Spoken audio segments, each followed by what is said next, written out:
My people, are you here? My people, vous êtes là ou vous êtes là? Oh là là, la famille, je vois déjà des commentaires dans le chat. Dites-moi si vous êtes là, dites-moi que vous me suivez 5 sur 5 de partout où vous êtes et on commence le show. La famille, oh là là, aujourd'hui ça va chauffer, oh, ça va chauffer, oh. Ça va chauffer, on va revenir sur l'histoire. Oh, laissez-moi arrêter la musique. Alors, on va revenir sur l'histoire, on va revenir sur le silence international sur le Congo, donc le Merta international sur le Congo. Et puis, on va essayer de voir si on a quelqu'un du Congo qui peut commenter aussi par rapport à ça. Et puis, donc, quand je dis que je vais revenir sur l'histoire, c'est parce que le Kagamistan, là, Paul Kagame, a avoué, il a fait une confession, il a enfin fait une confession cette semaine pour parler de ses collaborateurs dans les crimes contre le Congo, là. Il était en train de dénoncer donc les gens qui reçoivent ce qu'ils pillent au Congo. Il était en train de parler de que lui, c'est juste un intermédiaire. Hein? C'est grave, la famille. Donc, dites-moi si vous me recevez, là, les gens qui sont en direct, partagez le show. Donc, le show est en direct sur YouTube. Le show est en direct sur Twitter, le show est en direct sur Facebook. Partagez le show et dites-moi si vous me recevez là. Et puis, et puis on commence le show. Alors, là, je suis sur ma page Twitter en train de voir si ça a déjà... Ouais, c'est bien parti. Donc, la famille, partagez. Et puis, envoyez-moi des commentaires pour me dire que vous me recevez 5 sur 5, là. Et puis alors, la chose que je voulais vous parler aujourd'hui, justement, c'est cette confession du Kagamistan. On va commencer par ça. Et je vais la trouver sur ma page Twitter, là, avant de vous l'amener. Et puis, on va commencer le show, la famille. Alors, mettez dans les commentaires et dites-moi que vous me recevez 5 sur 5, la famille. On commence le show. All right, la famille. Alors, aujourd'hui, on est vendredi le 16 février 2024 et on est en direct et on va faire la rediffusion du show, la partie français tout seul et la partie Kinyarwanda tout seul demain, samedi, le 17 février. La famille, merci d'être avec nous.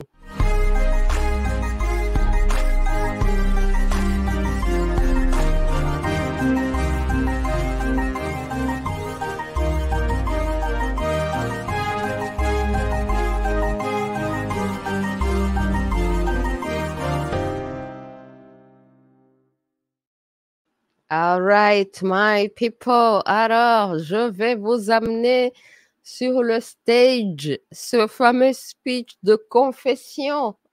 Oh là là. Why don't you talk about it? Regardez-moi ça. Some people come from Congo, whether they smuggle or go through the right channels, they bring minerals, but most of it goes through here, does not stay here.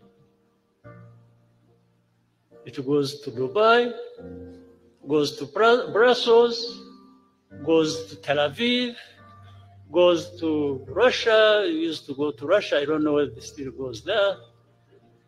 Goes everywhere. So I was asking them, I said, are you on the list of those who are stealing minerals of Congo? Because these things, they end up with you. For us, we are now, they go through our country.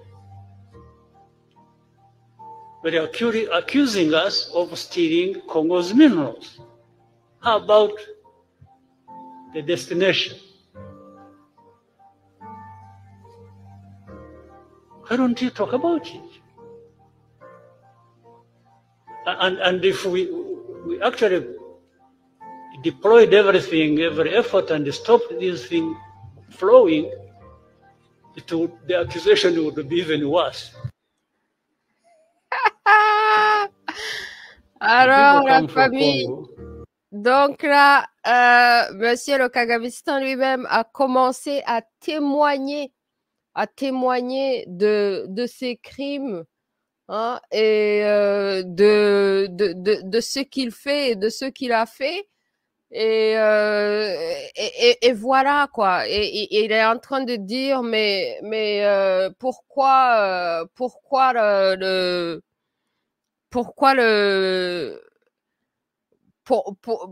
est-ce que les gens ne demandent pas des comptes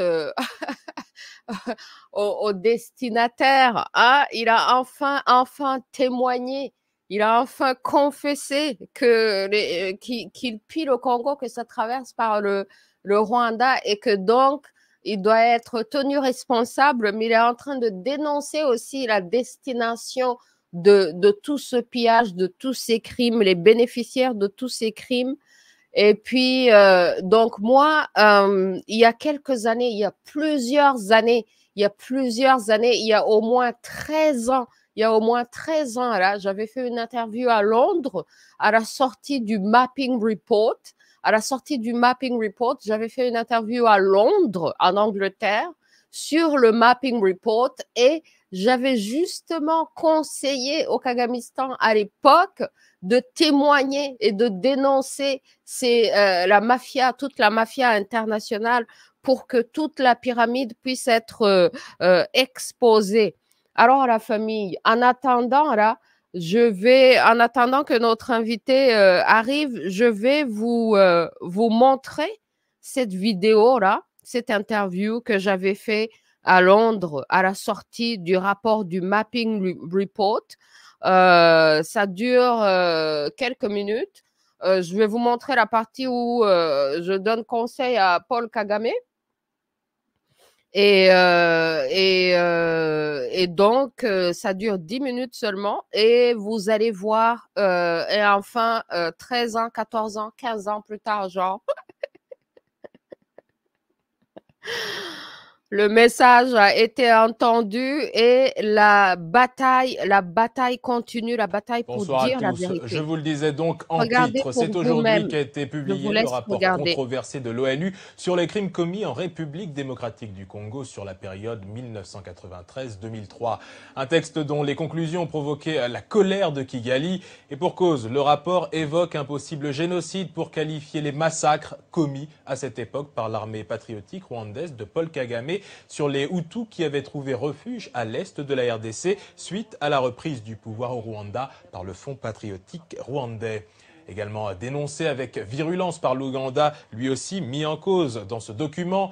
Toutes ces révélations ont menacé la participation des troupes ougandaises et rwandaises dans les différentes opérations que l'ONU mène au Soudan ou en Somalie. Une participation qui pourra dès lors sérieusement être remise en question.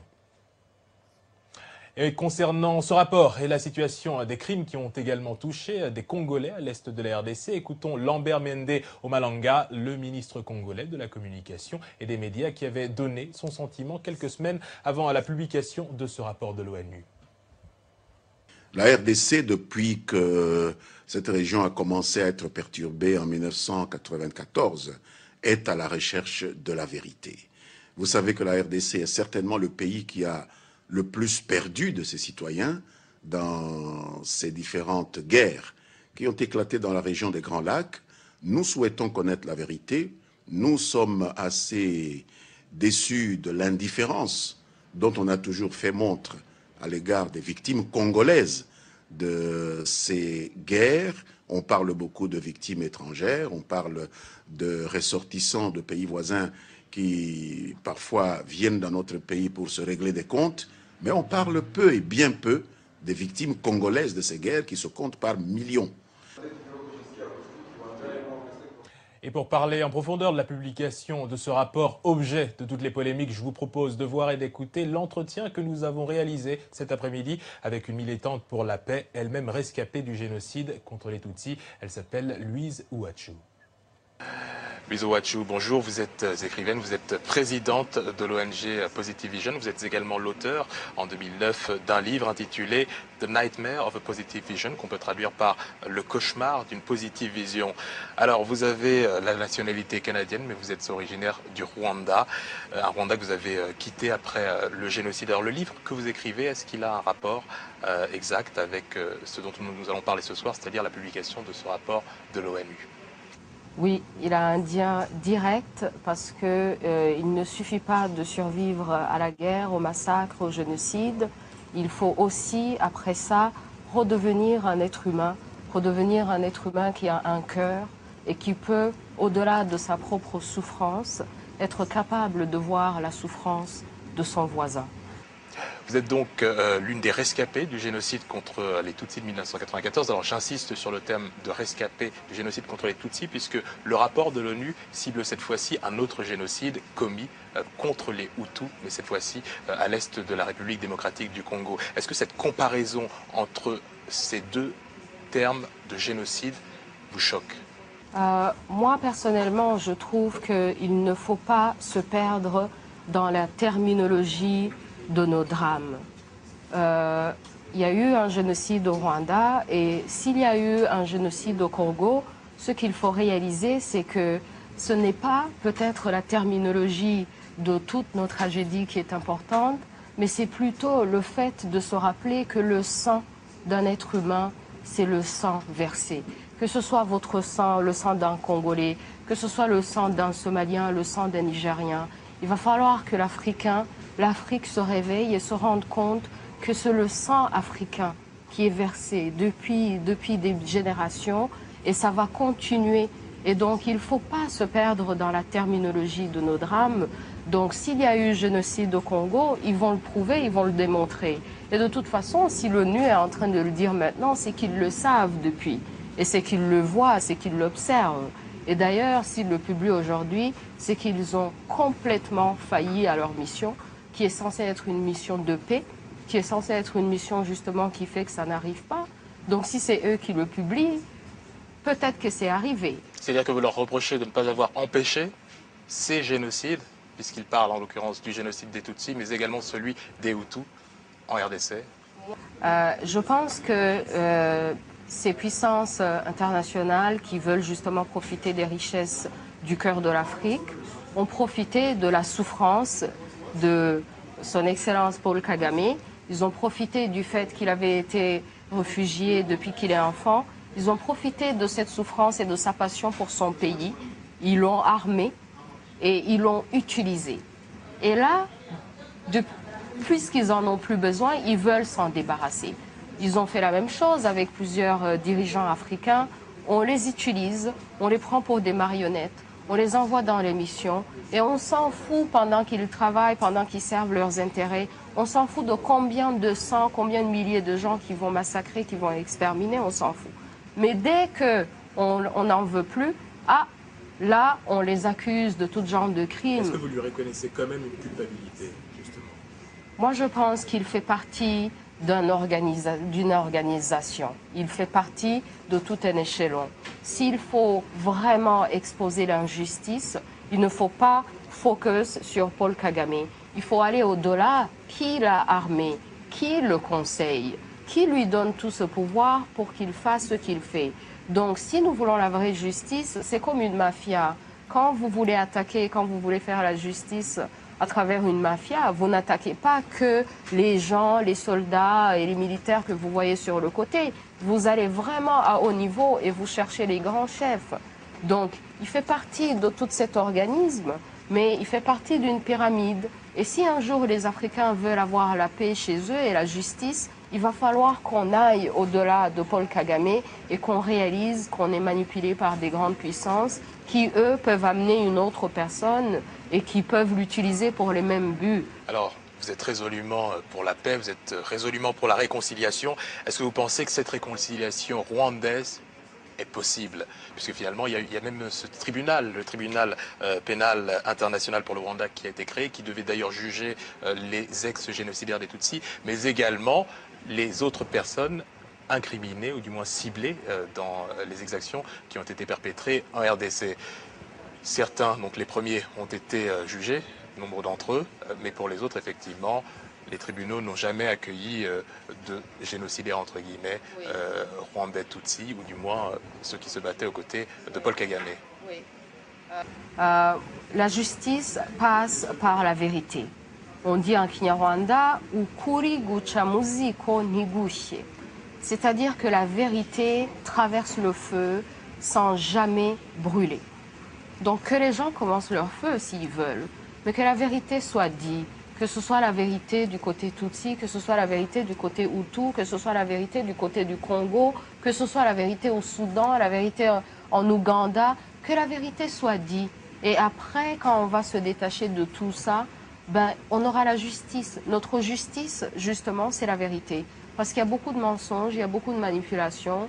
Ces puissances qui disent « on va venir vous sauver », alors qu'ils ne viennent pas du tout nous sauver. On va venir faire justice, alors qu'ils ne font aucune justice. Parce que s'il fallait qu'il y ait un tribunal international pour le Congo, est-ce qu'ils vont convoquer Bill Clinton? Est-ce qu'ils vont convoquer Tony Blair? Est-ce qu'ils vont convoquer Sarkozy? Est-ce qu'ils vont convoquer toutes ces autres personnes qui sont supérieures dans les hiérarchies et qui ont un plus grand rôle dans l'extermination des Africains? Est-ce qu'ils vont les convoquer? Est-ce qu'ils vont convoquer la famille royale de la Belgique, la famille royale de l'Angleterre? Parce que vous voyez comme le tribunal pour la Sierra Leone, où ils s'amusent d'amener la mannequin Naomi Campbell, soi-disant pour qu'elle explique les diamants, alors que toutes les familles royales d'Europe portent des diamants tachés de sang, notre sang, mais qui ne sont jamais convoqués. Ah, donc notre justice, la justice africaine, c'est la vérité. Moi, j'encourage tout le monde, tous les gens qui sont impliqués. D'ailleurs, ce que moi, je pourrais conseiller au président Kagame, c'est qu'il devienne un témoin. Parce que la raison pour laquelle ils veulent l'éliminer maintenant et qu'ils veulent l'écarter, et que bon, là, tout d'un coup, ils se rendent compte que c'est un criminel, c'est parce qu'il en connaît trop. Alors, qu'il devienne un témoin et qu'il dise la vérité et qu'il dise le rôle de toutes ces grandes puissances qu'ils ont eues, parce qu'il ne s'est pas armé lui-même. Parce que vous savez très bien que chez nous... Il ne s'est pas armé lui-même, effectivement, oui. Mais il a tout de même agi. Il a tout de même, entre guillemets, du sang sur les mains, ou du moins c'est ce que le rapport, ce rapport des Nations Unies, oui. Du moins, on va dire, écrit. Oui, c'est ça. Mais comme je vous ai dit, on profite de la souffrance et de la douleur des gens. On vient, on vous prend, vous êtes un réfugié qui a vécu à l'extérieur de votre pays pendant une vingtaine d'années. C'est sûr que vous voulez rentrer chez vous. Et on vous dit, ah, tenez, si vous allez massacrer tous ces gens, on va vous mettre au pouvoir, on va vous supporter, vous allez devenir président, on va être derrière vous. Vous voyez, mais sans aucun intérêt pour votre peuple. Parce qu'après tout, c'est qui meurt dans ces conflits?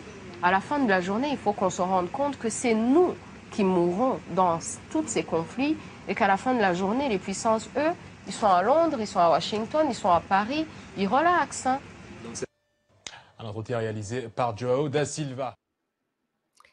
Alors la famille, ça c'est il y a plusieurs années, il y a au moins aujourd'hui 14 ans là, que j'avais fait cette interview à Londres et il s'agissait justement de parler du mapping report et aujourd'hui la famille, qu'est-ce qu'on a vu? C'est le Kagamistan.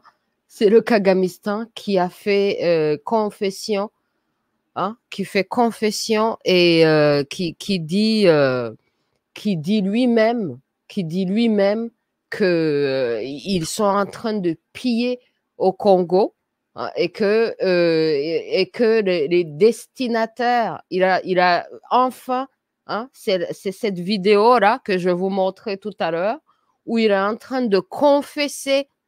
C'est carrément une confession, en train de dire donc, de parler aussi des destinataires, de ses collaborateurs dans tout ça. Alors, la famille, nous allons essayer d'amener un ami qui est au Congo, qui nous avait promis qu'il allait participer dans le show, Monsieur Bonheur Mwamba. Nous allons vous amener dans le show. Merci d'être là avec nous. Alors, vous êtes en direct présentement. Monsieur Bonheur Mwamba est analyste politique en RDC. Pouvez-vous nous parler un peu de votre travail et puis nous parler aussi de qu'est-ce que vous êtes en train de faire présentement et puis aussi du point de vue congolais, qu'est-ce qui se passe? Nous savons que le Congo est agressé depuis des années par le Kagamistan au Rwanda. Dites-nous votre implication et surtout aussi dites à tous ceux qui nous écoutent qu'est-ce que le Congo aurait besoin de la part de toute la communauté internationale, mais aussi des Rwandais et de la part de tous les Africains conscients. Qu'est-ce que vous pouvez nous dire? Alors, la connexion est mauvaise, effectivement, mais j'espère que dès qu'il va revenir, il va pouvoir nous parler directement. Alors, continuons d'essayer la famille, continuons d'essayer.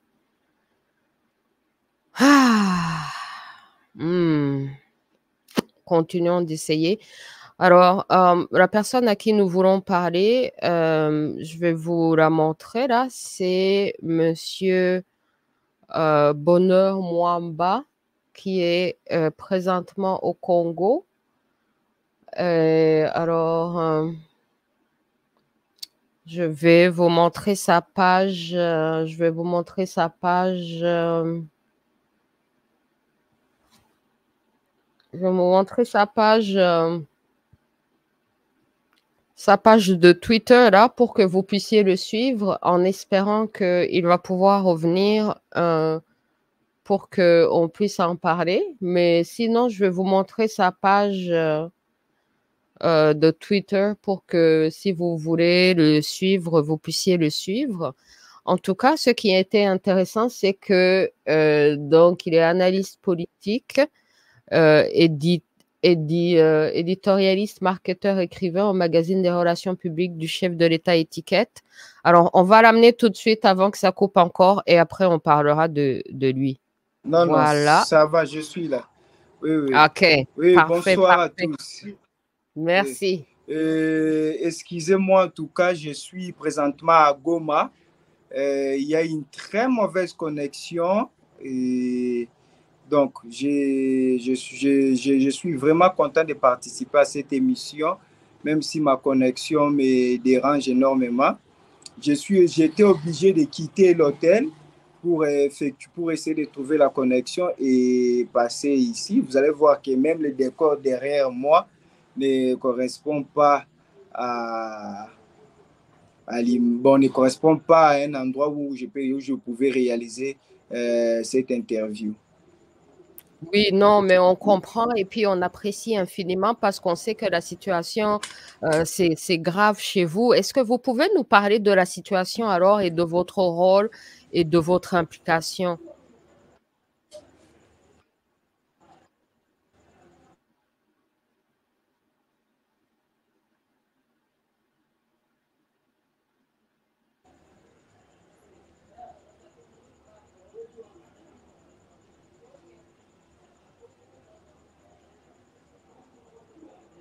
Oui, on vous écoute, on vous écoute.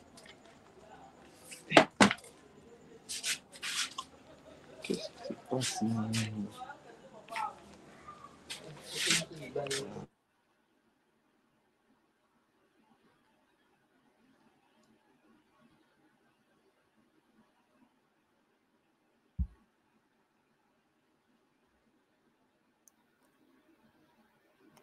Alors, la famille, on va continuer d'essayer. C'est pas évident, mais donc la personne est carrément au front là et va nous informer de ce qui se passe et des activités donc de la part des Congolais. Donc, je l'ai vu diffuser plusieurs informations importantes qui ont affaire avec le côté congolais des choses. Donc, ça serait vraiment magnifique si on pouvait justement recevoir un témoignage de la part d'un Congolais sur le terrain.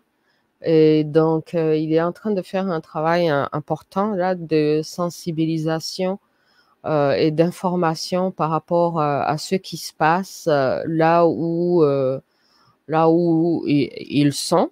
Donc, j'espère que ils vont pouvoir se reconnecter. Alors, comme par exemple cette très bonne histoire là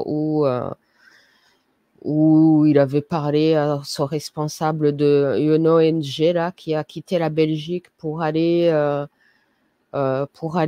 travailler au Congo. Et puis, il y a aussi la partie où il a rencontré JB. Et bon, donc, il rencontre pas mal d'acteurs dans la lutte, dans la résistance Congo.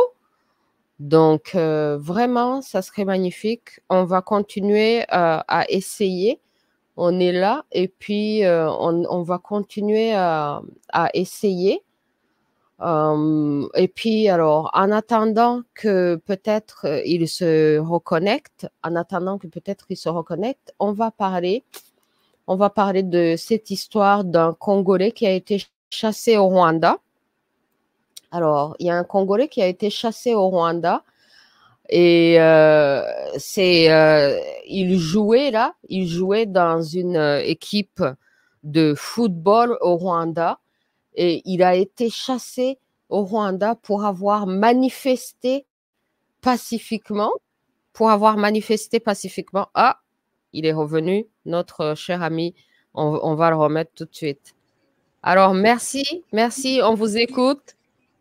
Oui, en tout cas, excusez-moi, j'étais obligé de changer encore d'endroit pour réaliser cette interview.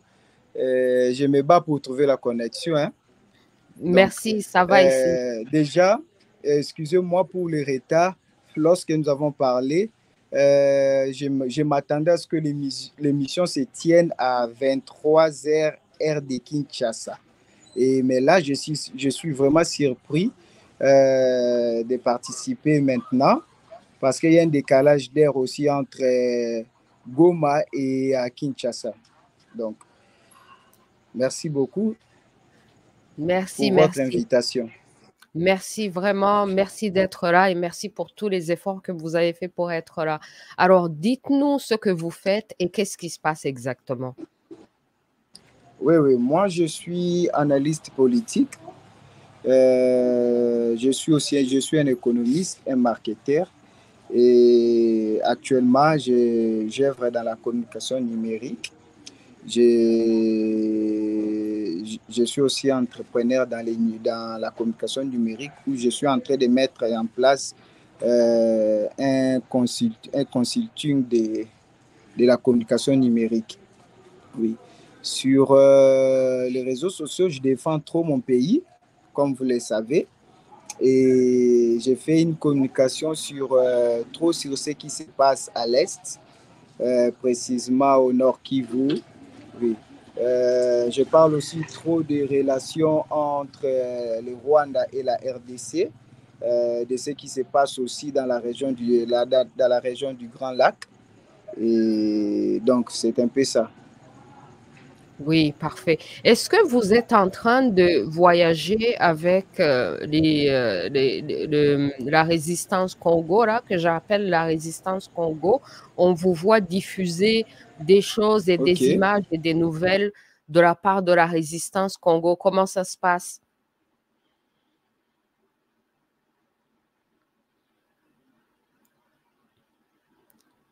C'est pas grave, la famille, on va continuer d'essayer jusqu'à ce que ça marche. On va continuer d'essayer jusqu'à ce que ça marche. Oui, c'est pas évident. Et c'est ça qui est justement déplorable quand un pays est en situation de guerre, parce que le Congo, c'est un pays super, super riche. Nous, les autres ici en Occident et le monde entier utilisent les ressources naturelles du Congo pour avoir toute cette technologie. Donc, le Congo devrait vivre en paix et en prospérité. Et donc, c'est déjà déplorable que on puisse même avoir des problèmes de connexion, qu'il y ait des problèmes dans toute cette région. Tout ça là est dû au sabotage justement du Congo. Et alors, il est revenu, on le ramène. Ah oui, merci d'être là. Alors, dites-nous comment ça se passe, la résistance Congo, et de quoi vous auriez besoin de la part de tous les gens qui aimeraient que le Congo gagne. Oui, oui. J'ai fait ce déplacement à Goma parce que je m'étais dit, à Kinshasa, beaucoup de Congolais comme nous autres qui ne résidons pas précisément à l'Est, on n'a pas assez, on ne réalise pas assez les enjeux de cette guerre, la pression et tous les désastres de cette guerre. Et j'avais accepté d'arriver sur les lieux et de constater moi-même et de savoir comment nous, peuple congolais, nous pouvons nous organiser pour vaincre cette guerre d'agression imposée par Paul Kagame. Et sur ce, j'ai compris qu'il faut en parler de ça. Il faut vraiment en parler de ça. Il faut parler de ça sur le plan national, d'abord pour conscientiser la population congolaise, afin que cette population comprenne, réalise qu'il y a la guerre. La guerre, ce n'est pas chez nos voisins, ce n'est pas à l'Est comme on a l'habitude de le dire, mais la guerre, c'est en République démocratique du Congo, donc c'est chez nous. Il faut que les Congolais de l'Ouest, les Congolais du Centre et les Congolais de l'Est comprennent que nous avons une guerre chez nous. Et pour un peuple qui est en guerre, il nous faut avoir un comportement de guerre. Donc, vous allez comprendre que les images que j'ai eu à réaliser depuis que je suis à Goma.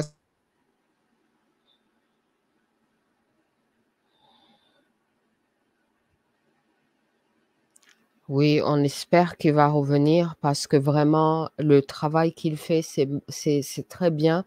Et justement, on aimerait pouvoir montrer ce travail de la part de la jeunesse Congo qui est dans la résistance donc contre le Kagamistan. Alors, je le ramène et on va continuer à essayer. Oui, on vous écoute. Oui, oui. Donc, oui, je disais, nous voulons vraiment ce que les Congolais comprennent et puis à ce que la communauté internationale aussi comprenne qu'il est temps de mettre fin à cette guerre. Nous avons organisé des marches à Kinshasa contre la position des États-Unis, mais on s'est dit, on peut beau organiser les marches ici en RDC, on peut beau organiser les marches en international, mais après, on fait quoi pour trouver une solution? On fait quoi? Et la solution pour nous, c'était d'arriver d'abord ici à Goma, de comprendre l'essence de cette guerre et de comprendre comment est-ce que nous, peuple congolais, nous pouvons aider notre armée, nous pouvons aider ceux qui combattent afin d'obtenir la victoire. Et depuis que je suis là, la plupart du temps, ici, je les consacre à des visites dans les camps des militaires et puis dans les camps de Ouazalendo, nous apportons ce que nous pouvons apporter avec nos fonds propres et nous soutenons cette résistance. Parce que moi, je me dis, il faut faire cette résistance. Nous sommes obligés de faire cette résistance. Nous sommes en guerre. Oui, voilà mes photos. Et nous sommes en guerre. Il nous faut cette résistance. Il faut faire cette résistance. La résistance, c'est sur les réseaux sociaux, comme on a l'habitude de le faire. La résistance sur terrain et la résistance même à l'international. Voilà pourquoi j'appelle par ces messages, j'appelle la communauté internationale, la diaspora, à se mobiliser, à à l'Est, de parler sur ce qui se passe à l'Est. À l'Est, c'est un calvaire. Moi, j'ai assisté à des camps de déplacés. Et vous pouvez remonter mes tweets, vous allez voir qu'il y a des camps de déplacés. Là, j'ai parté sur les lignes de front vers Kibumba. Donc, vous allez voir que nous avons vraiment voulu arriver là-bas et de comprendre comment est-ce que nous pouvons créer, nous pouvons aider cette résistance qui existe déjà. Les Wazalendo, ce sont des civils qui ont accepté de porter les armes et de combattre l'armée rwandaise qui œuvre dans notre pays, les terroristes, comme moi je les appelle, les terroristes de l'armée rwandaise. Parce que vous allez voir que ces Wazalendo, ils sont des civils et beaucoup n'ont même pas de bottes. Beaucoup n'ont même pas de bottes. Donc, nous étions là pour réaffirmer notre attachement et notre engagement de défendre la République. On le défend sur les réseaux sociaux.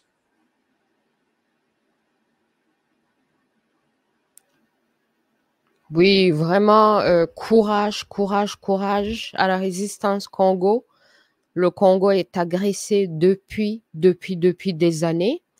Et ce que j'étais en train de dire, alors on va être patient en espérant qu'il va revenir, la connexion est encore coupée. Ce que j'étais en train de dire tout à l'heure, c'est que ce joueur congolais qui jouait au Rwanda là, pour une de mes équipes favorites qui s'appelle Rayon Sport, il a manifesté pacifiquement pour exprimer son dégoût par rapport à ce qui se passe dans son pays natal, le Congo. Il a manifesté pacifiquement au Rwanda. Et qu'est-ce qui s'est passé à ce joueur qui a manifesté pacifiquement au Rwanda en paix, sans faire du mal à personne? Il a été chassé, la famille. Il a été chassé du Rwanda.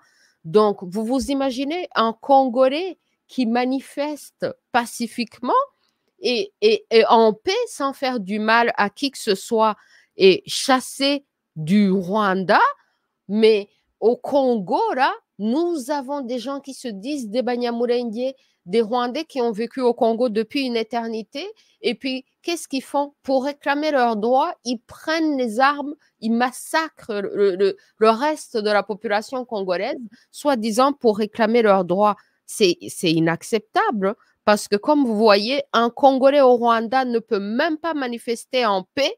Alors, ça serait quoi la légitimité là, de ces Rwandais au Congo qui vont prendre les armes pour massacrer la population congolaise? Notre ami est revenu, on va le ramener tout de suite. Merci de revenir. Qu'est-ce que vous en dites?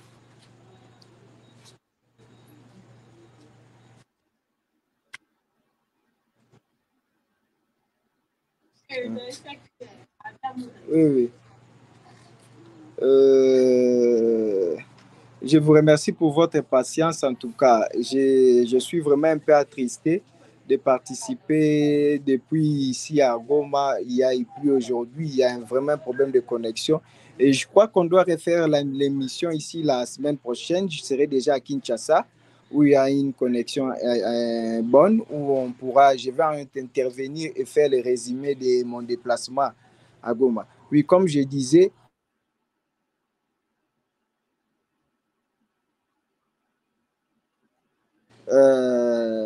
à tous ces gens, il y a des endroits où j'ai vu des déplacés et c'était triste pour moi. Et ces déplacés, ils disent, ils sont clairs, nous avons besoin de la paix, nous avons besoin de retourner à Rutshuru, de retourner à Bunagana pour travailler nos champs. À cause de M23, nous ne pouvons pas, nous sommes des déplacés. À cause de l'armée rwandaise, nous ne pouvons plus manger à notre faim. Donc, c'est les images que je vois ici à Goma et à l'extérieur de Goma, c'est révoltant. C'est révoltant. D'où moi, je me dis, il nous faut créer cette résistance.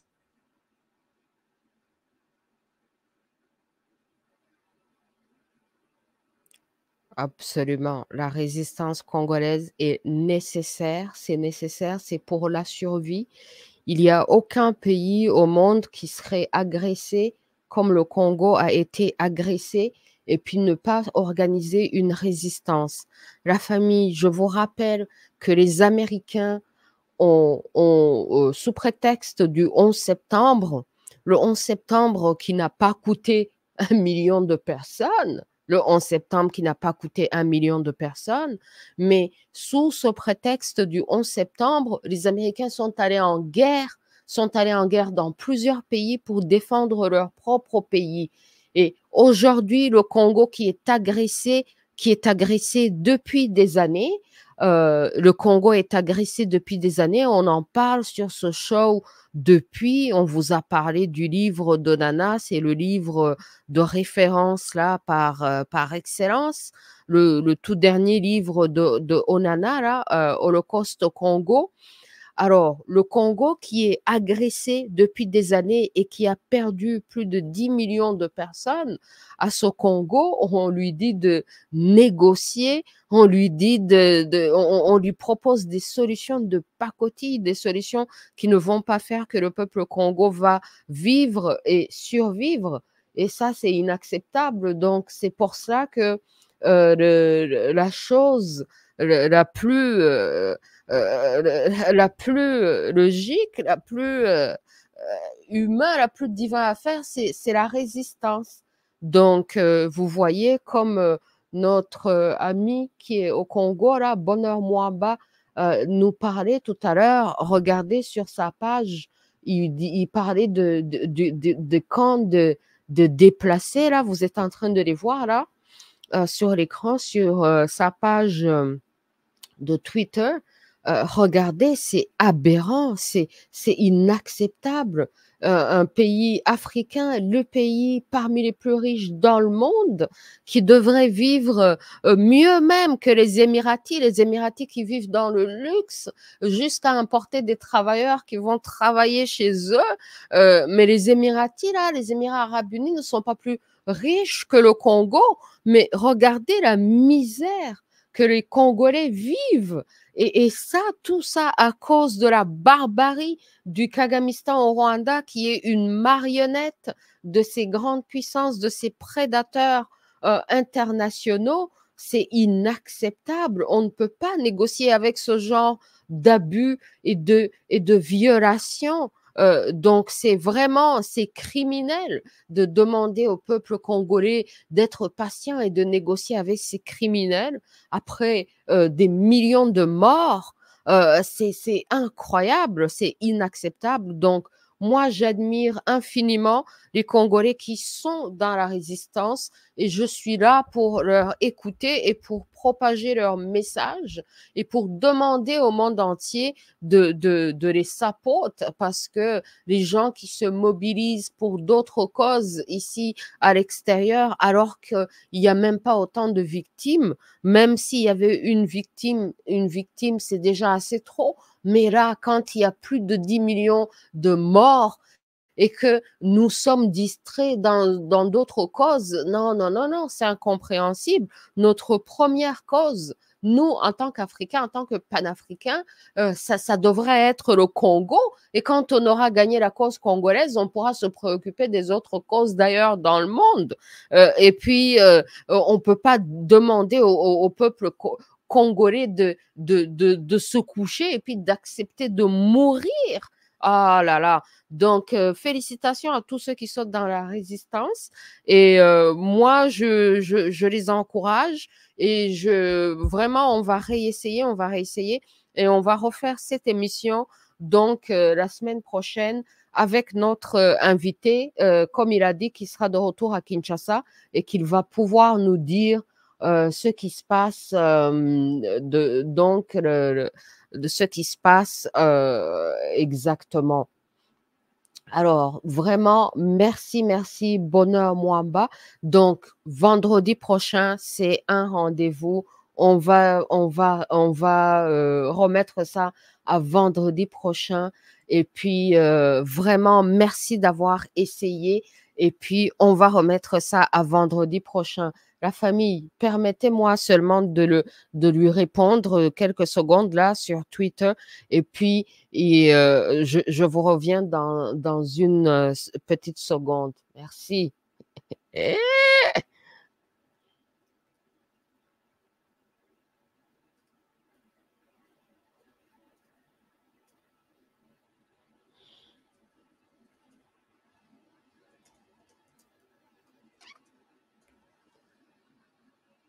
Alors voilà, voilà. Donc c'est vraiment honorable de voir la jeunesse Congo engagée, et puis on va continuer à en parler, Alors, merci à tous ceux qui sont là. Je vais voir dans les commentaires, je vais lire vos commentaires avant de continuer à commenter. Mon tout dernier commentaire là, ça va être sur cette histoire d'un homme, un homme qui s'appelle Elinda Toujé au Canada.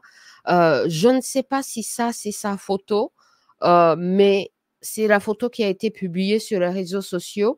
Alors ça, c'est un scandale au Canada, un homme qui a été découvert en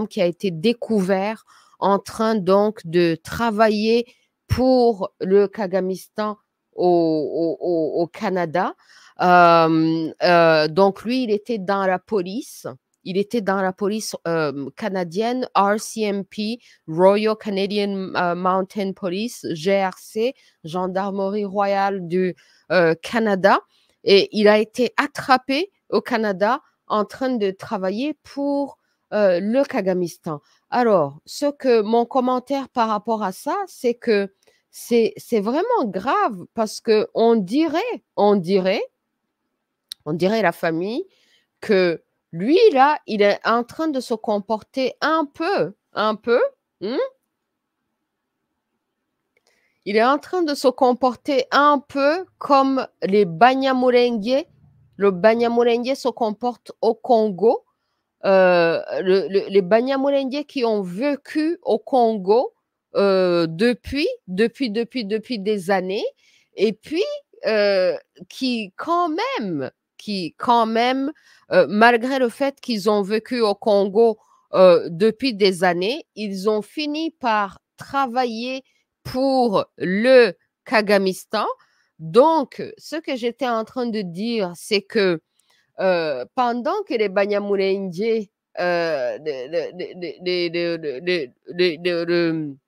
donc lui, j'ai l'impression qu'il a ce comportement un peu de Banyamulenge, mais au Canada, parce que cet homme, on dit que c'est un monsieur qui est né en Ouganda et qui est venu au Canada quand il avait 14 ans. Il avait 14 ans, aujourd'hui il a 36 ans, mais il est au Canada et puis on l'attrape. Il a réussi à aller jusqu'à devenir un policier dans la police du Canada, mais on l'attrape en train de travailler pour le Kagamistan au Rwanda. Mais je disais que comme le Canada n'est pas comme le Congo, ben il a été attrapé et puis il finira par subir les conséquences. Est-ce que ça c'est pas un peu comme le comportement là des Banyamulenge, parce que il était devenu citoyen canadien. Moi aussi aujourd'hui je suis citoyenne canadienne. Vous allez dans un pays, vous habitez dans un autre pays, vous devenez citoyen de ce pays et ensuite on vous attrape en train de travailler pour le compte d'un autre pays. Est-ce que s'il y avait des Rwandais au Canada qui travaillaient pour le Rwanda là et qui s'amusaient à commencer une guerre au Canada et qui étaient aidés par le Rwanda pour commencer une guerre au Canada, vous pensez que les Canadiens seraient patients et qu'ils supporteraient ça? Mais on demande aux Congolais de supporter ça et d'accepter ensuite d'aller négocier avec des gens qui prennent des armes, qui massacrent les gens pour réclamer des droits dans leur pays. C'est complètement inacceptable. C'est aberrant même de pouvoir penser ça. Donc, mais je me demande, c'est quoi cette philosophie? C'est quoi cette mentalité? C'est quoi cette idéologie qu'une personne qui est née en Ouganda, grandit là-bas et qui arrive au Canada à 14 ans, aujourd'hui à 36 ans, soit attrapée en train de travailler pour le Rwanda? Est-ce que vous comprenez c'est quoi cette mentalité, la famille? Donc, les Congolais, là, résistance totale et courage. Donc,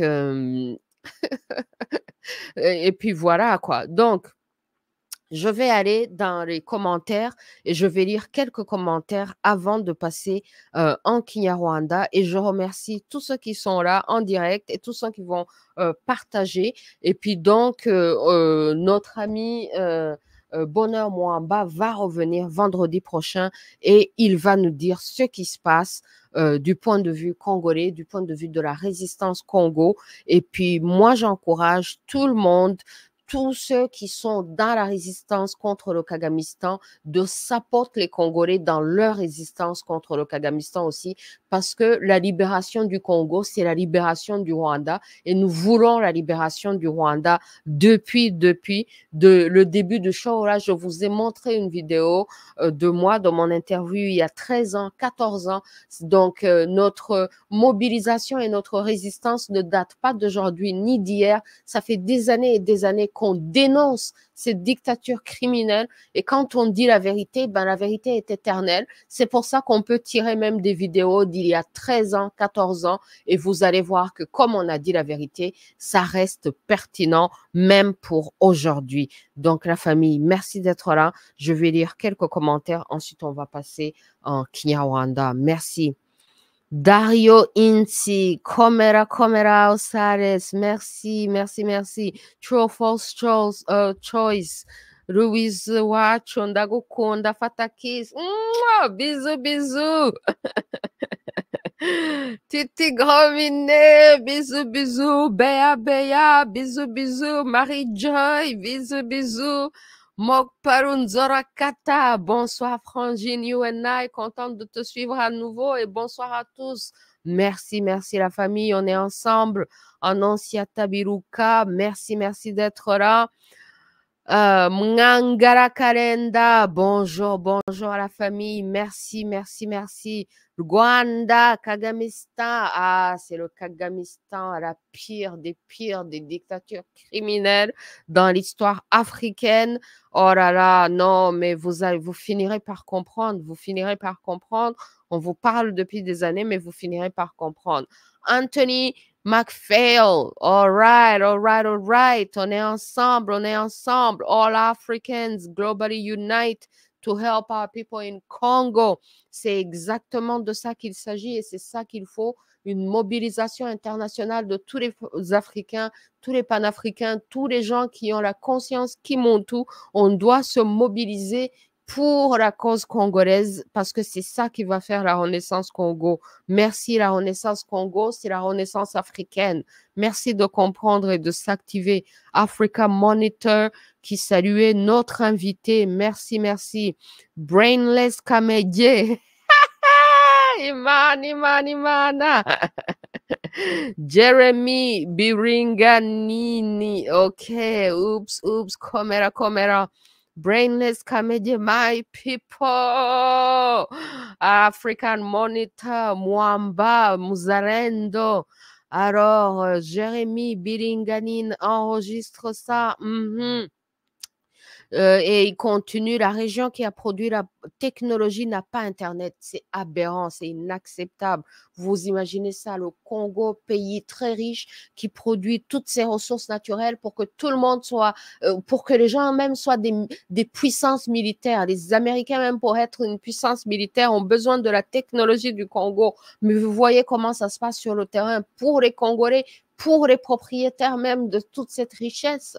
Vous savez, l'être suprême, le créateur, Imana, ne fait pas d'erreur et Imana, c'est pourquoi il a mis toutes ses richesses dans les mains du peuple Congo. C'est un peuple Kimuntu. Et justement, pour gérer toute cette richesse, pour l'humanité, il faut un cœur, il faut une tête Kimuntu. Mais les Rwandais, là, les Kagamisés qui veulent arracher cette richesse par la force, par la violence, par le feu, par le sang, alors que c'est pas ça, c'est pas à eux que cette richesse a été destinée, ça va finir très mal. Très mal pour eux parce que c'est vraiment incroyable que les gens soient prêts à trahir les Africains, à massacrer des peuples africains pour servir les intérêts des prédateurs, des colons internationaux. Et c'est ça que nous avons un Kagamistan, nous avons un régime, un leader complètement, mentalement colonisé, un esclave mental, un pauvre dans le cœur. Et c'est de ça qu'il s'agit. Et voilà le résultat. Le résultat parle pour lui-même. Vous voyez? Donc, Bionic Kukanu, les Rwandais, vous êtes maudits. Ah, c'est les ignorants, c'est la malédiction, c'est l'ignorance, et l'ignorance qui fait donc que les gens vont perpétuer dans le mal. Donc, mais ça peut se corriger, ça peut se corriger. Bionic Kukanu qui continue. Louise, tu penses quoi sur le sujet des Banyamulenge? Mais c'est ça que j'étais en train de dire par rapport au Canada. Vous voyez, par exemple, les Banyamulenge, ce sont des Rwandais qui sont allés s'installer au Congo à cause des problèmes que nous avions au Rwanda entre nous. Des problèmes qui durent depuis des générations et des générations. Les Banyamulenge ont été bien reçus au Congo et n'ont jamais eu de problème au Congo. Aucun Congolais n'a jamais eu de problème avec les Banyamulenge au Congo. Ils ont vécu là-bas depuis des générations. Ils ont eu de très hauts postes, On en a là dans son livre, il en parle. Des postes qu'aucun Congolais n'a jamais occupés au Rwanda. Hein? On n'a jamais eu une population congolaise qui s'est installée au Rwanda pour des problèmes qu'ils ont fui le Congo, jusqu'à former une communauté, jusqu'à former un pouvoir économique, un pouvoir politique, jusqu'à avoir des places dans la direction du pays. Mais au Congo, ça s'est passé par rapport au Banyamulenge. Ensuite, ils ont voulu trop avoir. Ils ont voulu avoir tout le pays. Ils ont comploté avec le Kagamistan. Et le Kagamistan, évidemment, il se fout royalement de la vie des Banyamulenge. Il les a trahis, comme il trahit tout le monde. Et voilà, alors les Banyamulenge se retrouvent. Ils ont des problèmes avec leurs frères congolais, avec les Rwandais, avec tout le monde dans la région. Pourquoi? Parce qu'ils ont été ignorants et ils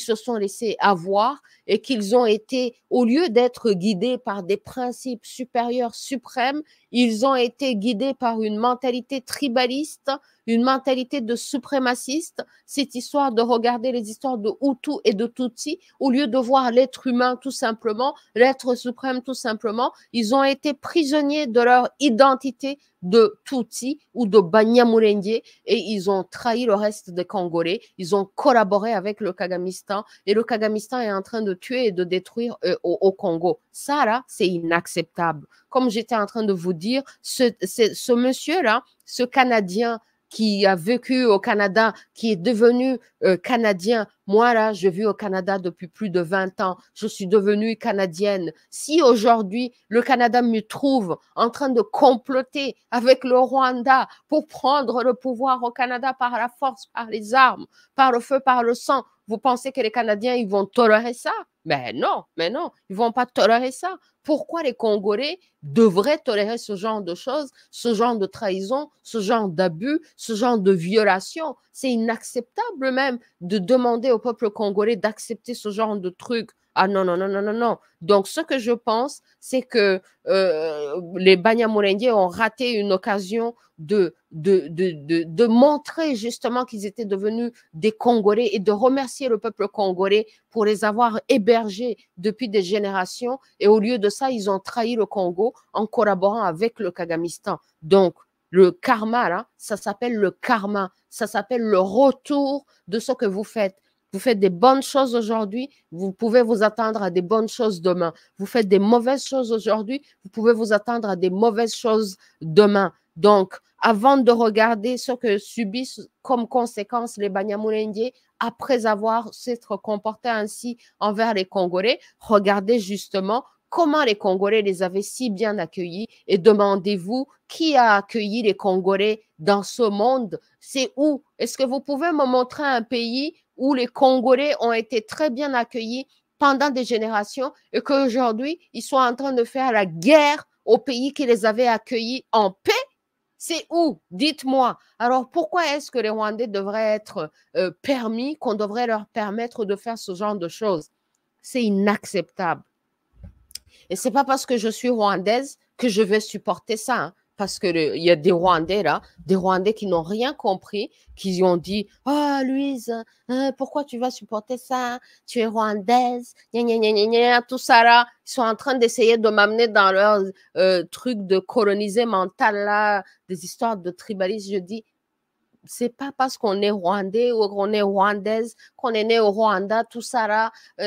Même si Kagame a été mon papa là, je rappelle tonton Kagame, c'est mon tonton.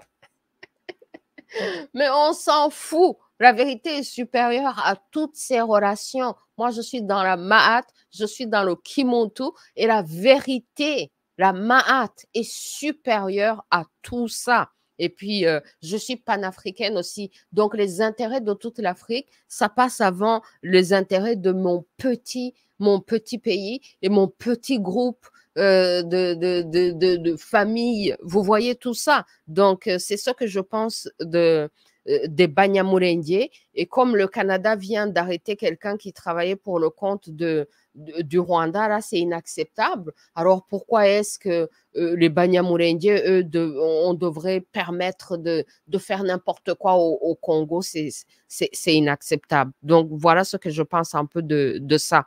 Alors, la famille, on va passer à Kinyarwanda.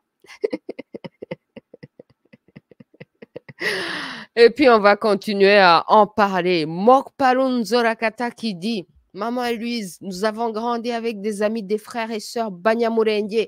Ce qui nous est arrivé est insupportable.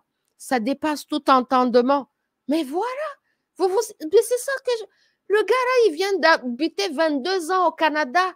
Genre, il est arrivé au Canada, il a 14 ans. Aujourd'hui, il a 36 ans.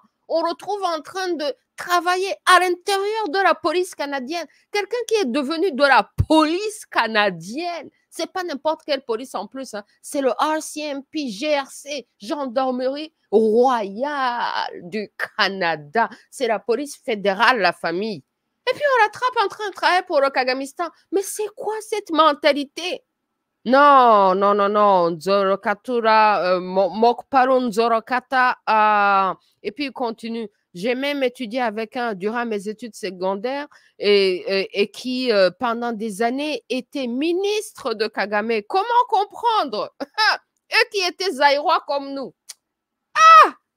Vous voyez ça? Non, mais c'est vraiment, c'est incompréhensible. Après, ils vont se faire, ouais, nous sommes les victimes, les Congolais ne nous aiment pas. Oh, mais pourquoi les Congolais devraient vous aimer alors que malgré tout le bien qu'ils ont fait pour vous, malgré toutes les générations qui vous ont hébergé, malgré toutes les bonnes places que vous avez eues dans leur pays, vous avez osé les trahir. Pourquoi même ils devraient vous aimer? C'est quoi, en plus, cette mentalité de s'attendre à ce que les gens vous aiment malgré que vous avez collaboré avec le diable? Hey, non, quittez ici. Mokpalun Zorokata qui continue et qui dit « Nos frères Banyamulenge devront retrouver leur Kimuntu vis-à-vis du peuple congolais. » Exactement. Et c'est eux qui ont perdu leur Kimuntu vis-à-vis du peuple congolais. Ce n'est pas le peuple congolais qui a perdu son Kimuntu par rapport à eux. Exactement. Mokparon Zorakata qui continue. Je rêve de retrouver la période où nous vivions en parfaite harmonie au sein du CPGL. Je regrette l'amitié et la fraternité de Habyarimana et Mobutu. La famille. Moi, j'ai grandi à cette époque. On ne dansait que la musique zaïroise. Je vous dis aujourd'hui, là, je ne sais même pas danser la musique rwandaise, la famille.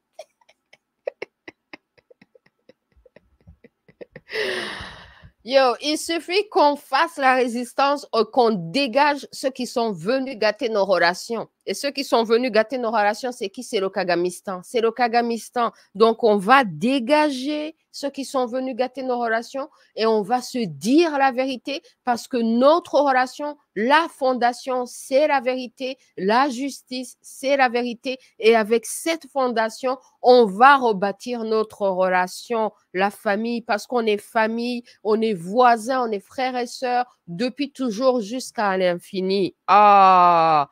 Merci, Mokpalun Zorakata, on est ensemble. Kamirunyinya komera Louise wacu tuba dukurikiye ufite coiffure anniversaire kabisa nkabonye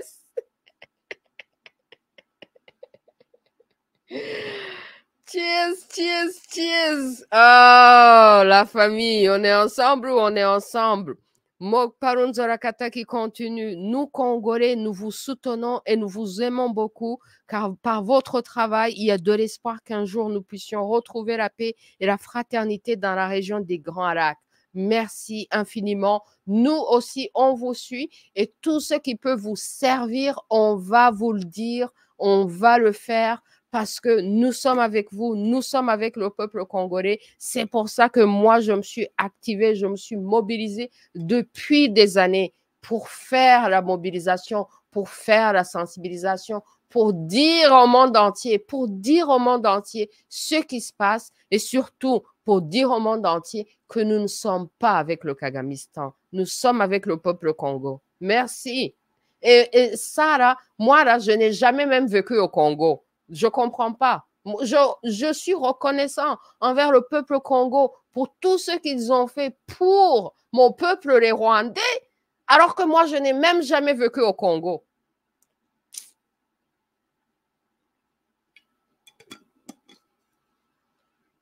La famille, on est ensemble. Alors, passons en Kinyarwanda et puis on va continuer à en parler. On termine sur ce commentaire de Rwanda. Il y a aussi les Rwandais qui se sont kagamistanisés. Ils ne savent pas ni gauche ni à droite. Eh oui, les Rwandais kagamisés là, les Rwandais kagamistanisés là, oh là là, ils sont devenus des moutons. Ils ont abandonné leur propre conscience pour servir une dictature criminelle. Ils vont subir les conséquences de leur mouton, de leur kagamisation. Ils vont subir les conséquences. Que dire? Chacun est là pour subir les conséquences de ses choix, les conséquences de ses décisions, les conséquences de ses pensées et de ses actions. Donc, c'est de ça qu'il s'agit, la famille. Alors, merci d'avoir été avec nous. On va bouger en Kinyarwanda et on va continuer à en parler. Yeah, my people. Murakoze cyane. Turi kumwe. Uyu munsi rero, nk'uko mubibona, turi live iri ku wa gatanu ku itariki ya 16 Gashyantare ukwezi kwanjye, my people. Murahari se cyangwa murahari? Turimo turavuga ku mateka y'ukuntu Uncle Kaga yatangiye kwivamo, yatangiye kuvuga uruhare rwe, nk'uko nari naramugiriye inama yo kwirega no kuvuga uruhare rwe n'uruhare rw'abamatsi ibihugu. Ndabashyiramo akavideo hashize imyaka 13 14 mubwiye ku mugaragaro kuri televiziyo, ntinyamara rero tanga ubuhamya. Yarabyihoreye. None uyu munsi yatangiye gutanga ubuhamya no kuvuga ngo ariko se ngo twumuvuga ngo twebwe dusahura, twebwe tujya kwiba muri Congo, ngo how about bariya tuba tubishyiriye, ngo Tel Aviv, yavuzemo na Tel Aviv. Yaba we sefini ibaza umuntu ugezeho kuvuga Tel Aviv, ariko mana yanjye ibyebye byarangiye. My people rero turi kumwe, murakaza neza, muri amahoro n'umunezero. Niyo gahunda ya UNI, ahasigaye tukabombarda mu mahoro no mu munezero, ukuri gusa kubera iki my people? Kubera ko turi abana b'Imana, tugendera mu biganza by'Uwiteka, tubombarda, dutsindisha ukuri gusa my people. Murahari cyangwa murahari? Turi kumwe.